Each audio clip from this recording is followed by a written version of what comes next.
This week, House Republicans, as Blake just said, are going to take action to safeguard our American values by passing my bill, the CBDC, or the Central Bank Digital Currency Anti-Surveillance State Act. With this legislation, we're going to stop unelected bureaucrats in the Biden administration from using a central bank digital currency, again, a CBDC, that threatens to destroy the American way of life. Unlike decentralized digital assets such as Bitcoin, CBDCs are a digital form of sovereign currency designed, issued, and monitored by the federal government.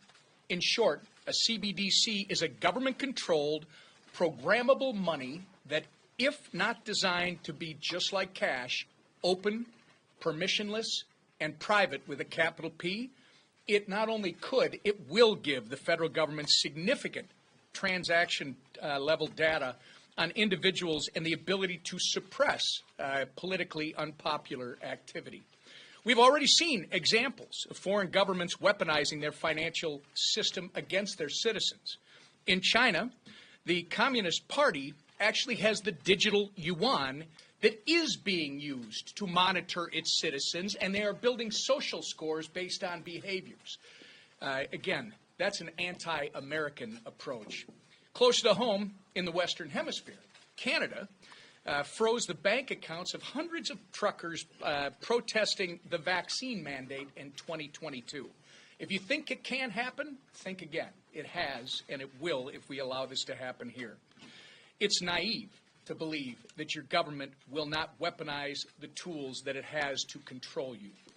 This may be why the Biden administration issued an executive order placing urgency on CBDC research and development.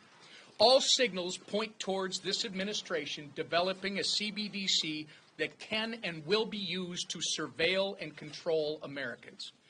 The Federal Reserve has even described it. Don't listen to them when they tell you that they're not doing anything. The Federal Reserve has already described CBDCs as one of their key duties in a document that was provided to my office. In doing this, the Biden administration has proven they are itching to trade Americans' right to privacy for a CCP-style surveillance tool. House Republicans are not going to let that happen.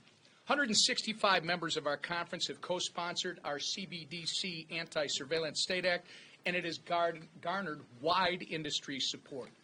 This bill ensures that Congress, not the administration or the administrative state more specifically, retains the authority over the United States digital currency policy so that it reflects our American values of privacy, individual sovereignty, and free market competitiveness. If not open, permissionless, and private, again with a capital P, like cash, a CBDC is nothing more than a big government surveillance tool that will be weaponized to oppress Americans' freedom and right to privacy. I encourage all of my colleagues, Republican and Democrat, to support this bill, which protects innovation and defends against an ever-expanding government surveillance state. With that, I yield to our majority leader.